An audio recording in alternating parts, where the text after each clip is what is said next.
இதுவரைக்கும் உலகம் காணாத ஒரு T20 ஆட்டத்தை நம்ம இந்திய அணி இன்னைக்கு UAE அணிக்கு எதிராக இந்த ஆசிய கோப்பை ஆட்டத்துல விளையாண்டிருக்காங்க இன்னைக்கு அப்படின்னே சொல்லலாம். இதன் காரணமா சொந்த மண்ணிலேயே அசிங்கப்பட்டு அவமானப்பட்டு படுதோல்வி மோசமான படுதோல்வியை தற்போது இந்த தொடரை நடத்துற ஒரு நாடாக இருக்கிற UAE அவங்க சொந்த மண்ணிலேயே இன்னைக்கு மிகப்பெரிய படுதோல்வியை அடைஞ்சிருக்காங்க. முக்கியமா நம்ம தமிழக பிளேயர் அதே போல குல்தீப், சிவம் தூபே இப்படி இவங்க எல்லாருமே சேர்ந்து தற்போது UAE அணிக்கு கொடூரமான ஒரு தோல்வியை இன்னைக்கு இந்த ஃபர்ஸ்ட் ஆசிய கோப்பை ஆட்டத்துல கொடுத்திருக்காங்க. சோ அது எல்லாமே என்னென்ன அப்படின்னு டீட்டெயிலா இந்த வீடியோவில் பார்க்கலாம். வீடியோவுக்கு லைக் மட்டும் கொடுத்துருங்க. சோ அந்த வகையில இன்னைக்கு ஃபர்ஸ்ட் ஆசிய கோப்பை ஆட்டம் நம்ம இந்தியாவும் UAE அணியும் துபாய் இன்டர்நேஷனல் கிரிக்கெட் ஸ்டேடியத்துல இன்னைக்கு சாயந்தரம் 8 மணிக்கு மோதிருந்தாங்க. இப்படி இருக்க இந்த மேட்ச்ல நம்ம இந்திய அணி பக்கம் சூரியகுமார் யாதவ் அவர் தான் டாஸ் ஜெயிச்சிருந்தாரு. முக்கியமா இந்த வருஷத்துல நம்ம இந்தியா ஜெயிக்கிற முதலாவது டாஸ் இது அப்படின்னே சொல்லலாம். இதுக்கு முன்னாடி விளையாண்ட இன்டர்நேஷனல் ஆட்டம் எல்லாத்துலயுமே தொடர்ந்து டாஸ் தோத்த நம்ம இந்திய அணிக்கு இதுதான் இந்த வருஷத்தின் முதலாவது டாஸ் வெற்றியாக இருந்திருக்கு. இப்படி இருக்க டாஸ் ஜெயிச்ச கையோட உடனே பாத்தீங்கன்னா சூரியகுமார் யாதவ் ஃபர்ஸ்ட் நாங்க ஃபீல்டிங் பண்றோம் அப்படின்னு சொல்லிட்டாரு. ஏன்னா துபாய் இன்டர்நேஷனல் கிரிக்கெட் ஸ்டேடியத்தை பொறுத்த வரைக்கும் நம்ம நிறைய ரெக்கார்டுகளை பார்த்திருக்கோம். இரண்டாவது பேட்டிங் பண்ற அணி கண்டிப்பா ஜெயிச்சிருவாங்க, ரன் சேசிங் பண்ற அணி ஜெயிப்பாங்க. ஃபர்ஸ்ட் பேட்டிங் பண்ற அணி நிறைய ஆட்டம் தோல்வி தான் அடைஞ்சிருக்காங்க. ஸோ அதே ஸ்டாட்டிக்ஸை ஃபாலோ பண்ற மாதிரி சூரியகுமார் யாதவ் ஃபர்ஸ்ட் நாங்க ஃபீல்டிங் பண்ணிக்கிறோம் அப்படின்னு UAE அணியை பேட்டிங் பண்ண வச்சாரு. ஸோ சூரியகுமார் யாதவ் இந்த முடிவை அவர் எடுத்தாலும் எடுத்தாரு. ஓபனர்களா வந்த 2 பேருமே UAE அணிக்கு நல்ல துவக்கம் கொடுத்தாங்க. சுருக்கமா சொல்லணும்னா 4 ஓவர் முடியறதுக்கு உள்ளேயே 26 ரன் வரைக்கும் எடுத்து ஒரு நல்ல டீசென்டான துவக்கத்தை தான் UAE அணியின் ஓபனர்கள் 2 பேருமே கொடுத்தாங்க. ஆனா திடீர்னு பாத்தீங்கன்னா நம்ம ஜஸ்பிரீத் பும்ரா அன்பிளேயபிள் ஒரு யார்கர். ஸோ பும்ரா அவர் யார்கர் போட்டா எப்படி இருக்கும் அப்படின்னு நம்ம பார்த்திருக்கோம். அப்படிப்பட்ட ஒரு யார்கரை போட்டு ஸ்டம்பை பறக்க விட்டுட்டாரு, ஹாஃப் ஸ்டம்பை பும்ரா. இப்படி இருக்க மற்றொரு ஓபனரையும் நம்ம வருண் சக்கரவர்த்தி 4வது ஓவருக்கு பாத்தீங்கன்னா அவர் பந்து போட வந்துட்டாரு.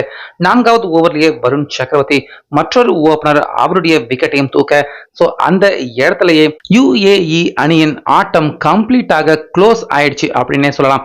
என்னடா இது இன்னும் கையில 8 விக்கெட் இருக்கே, அதுக்குள்ள UAE அணியின் மொத்த ஆட்டமும் க்ளோஸா அப்படின்னு பார்த்தா அப்படிதான் அடுத்தடுத்த ஓவர்கள்ல அந்த அளவுக்கு மோசமா விளையாண்டிருக்காங்க UAE அணி. முக்கியமா அதுக்கப்புறமா கொஞ்ச நேரம் UAE அணி தாக்கு பிடிச்ச மாதிரி தான் இருந்தது. கரெக்டா 9வது ஓவர்ல குல்தீப் பாத்தீங்கன்னா அடுத்தடுத்து 9வது ஓவர்ல குல்தீப் போட்ட அந்த ஓவர்ல 3 விக்கெட்டுகளை வீழ்த்திட்டாரு. சுத்தமா பாத்தீங்கன்னா அந்த ஓவர்ல அப்படியே ஆட்டத்தினுடைய மொமெண்டம் தலைகளாக மாறிடுச்சு.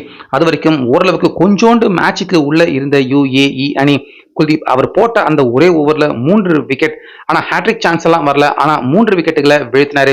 இதன் காரணமா 50 ரன்னுக்கு 5 விக்கெட்டுகளை இழந்து ரொம்ப மோசமான நிலைமையில UAE அணி இருந்தாங்க. இப்படி இருக்க அதோட மட்டும் விட்டுடாம அதுக்கு அடுத்ததா 11வது ஓவர்ல மீண்டும் பாத்தீங்கன்னா சிவம் தூபே அவர் பந்து போட வந்தாரு. பத்தாக்குறைக்கு சிவம் தூபே அவரும் அவருடைய சூப்பர் ஸ்பெல்ல அவர் இன்னைக்கு வீசியிருக்காரு. T20 கேரியர்ல சிவம் தூபே அவருடைய பெஸ்ட் ஸ்பெல் இன்னைக்கு வீசியிருந்தாரு அப்படின்னு சொல்லலாம். அடுத்தடுத்து பொட்டுன்னு 3 விக்கெட்டுகளை சிவம் தூபே அவர் வீசிட்டாரு. சிவம் தூபே அவர்லாம் எந்த காலத்துல விக்கெட் எடுத்தாரு? IPL அவர் CSK அணிக்காக விக்கெட் எடுத்தாலே நம்ம எல்லாருமே ஆச்சரியமாக பார்ப்போம். ஆனா இன்னைக்கு நம்ம இந்திய அணிக்காக சிவம் துபே 3 விக்கெட்டுகளை வீழ்த்திருக்காரு. சத்தியமா பாத்தீங்கன்னா இதை யாராலையுமே நம்பவே முடியல. அது மட்டும் இல்லாம சிவம் துபே அவர் கொடுத்த ரன் பாத்தீங்கன்னா வெறும் 4 ரன் தான் கொடுத்திருக்காரு. போட்ட ஓவர் என்னமோ 2 ஓவர் தான். 2 ஓவர்ல சிவம் துபே 3 விக்கெட்டை எடுத்து 4 ரன் மட்டுமே விட்டு கொடுத்திருக்காரு அப்படின்னா சோ இந்த இடத்துல பாத்தீங்கன்னா UAE அணி அவங்களுடைய பேட்டிங் லைன் எந்த அளவுக்கு படு மோசமாக இருக்கு அப்படின்னு நம்மளால தெளிவாக புரிஞ்சுக்க முடியுது. அதே போலதான் இந்த பக்கம் வருண் சக்கரவர்த்தி 2 ஓவர் தான் போட்டாரு, 4 ரன் கொடுத்து அவர் ஒரு விக்கெட்டை வீழ்த்தினாரு. குல்தீப் யாதவ் கரெக்டா 13 பந்து தான் போட்டாரு, 7 ரன் மட்டுமே கொடுத்து அவர் ஒரு 4 விக்கெட்டுகளை எடுக்க வருண் சக்கரவர்த்தி 1, அக்ஷர் பட்டேல் 1, அப்புறம் பும்ரா அவர் தான் ஃபர்ஸ்ட் விக்கெட்டையே எடுத்தாரு, அவர் ஒரு விக்கெட். சோ ஆக மொத்தம் UAE அணி அவங்க மொத்தமே விளையாண்டது 13 ஓவர் புள்ளி 1 பந்து மட்டுமே விளையாண்டிருந்தாங்க.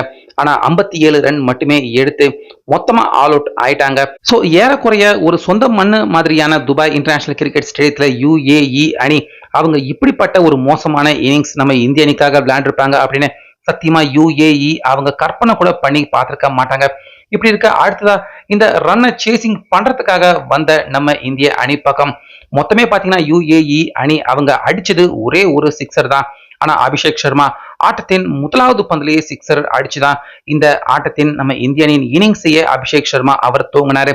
அது மட்டும் இல்லாம அடுத்தடுத்த பால்ல சிக்ஸர் 4ஐயும் பறக்க விட்ட அபிஷேக் சர்மா 30 ரன் எடுத்து அவர் மட்டுமே 30 ரன் எடுத்துட்டாரு. தேவைப்படுற ரன் என்னமோ வெறும் 58 தான். அவர் மட்டுமே 30 ரன் எடுத்து ஏறக்குறைய இந்த மேட்சின் பாதி ஆட்டத்தினுடைய ரன் அபிஷேக் சர்மா அவரே எடுத்துட்டு போயிட்டாரு.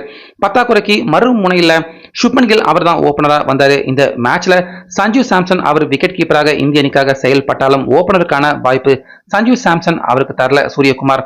ஆனா கில் அவர் தான் ஓபனரா இறங்கினாரு. அவரும் ஒரு சிக்ஸர் ஒரு 4 அடிச்சாரு. சில பவுண்டரிகளை பறக்க விட்டாரு. இதனால ரொம்ப சீக்கிரமா அதாவது டார்கெட் என்னமோ பாத்தீங்கன்னா 58 ரன் தான். ஆனா நம்ம இந்தியா இந்த மேட்ச்ல ஏறக்குறைய பவர் பிளே முடியறதுக்கு உள்ளே நம்ம இந்தியா இந்த மேட்சை கம்ப்ளீட்டா முடிச்சிட்டாங்க. குறிப்பா நம்ம இந்தியா இவ்வளவு சீக்கிரமா T20 கேரியர்ல ஆட்டத்தை மேட்சை முடிச்சு ஜெயிச்சிருக்காங்களா அப்படின்னு கேட்டா கண்டிப்பாக கிடையாது. ஆனா இன்னைக்கு பாத்தீங்கன்னா UAE அணியை கதற விட்டுருக்காங்க. போலிங்காக இருக்கட்டும், அதே போல பேட்டிங்காக இருக்கட்டும். போங்கடா நீங்களாம் ஒரு டீமே கிடையாதுடா எங்களுக்கு அப்படிங்கிற மாதிரி கதற விட்டுருக்காங்க. பத்தாக்குறைக்கு அடுத்ததா உள்ள வந்த கேப்டனான சூரியகுமார் யாதவ் அவரும் கூட பாத்தீங்கன்னா ஃபர்ஸ்ட் பால்லயே சிக்ஸர் அடிச்சு கதற விட்டுருக்காரு UAE அணிய.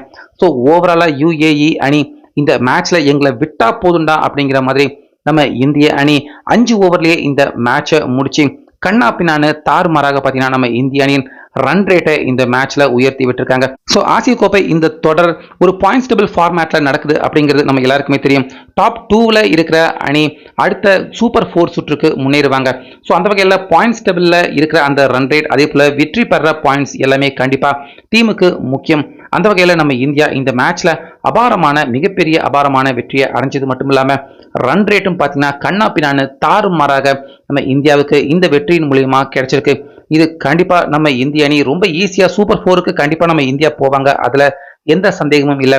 ஆனாலுமே கண்ணா பின்னான்னு ஒரு தாறுமாறான வெற்றியோட நம்ம இந்தியா சூப்பர் 4க்கு சுற்றுக்கு தகுதி பெற்று தற்போது போறதுக்கான நிலைமை இந்த முதலாவது ஆட்டத்தின் வெற்றியின் மூலியமா நம்ம இந்தியாவுக்கு தற்போது உறுதி ஆயிருக்கு அப்படின்னே சொல்லலாம்.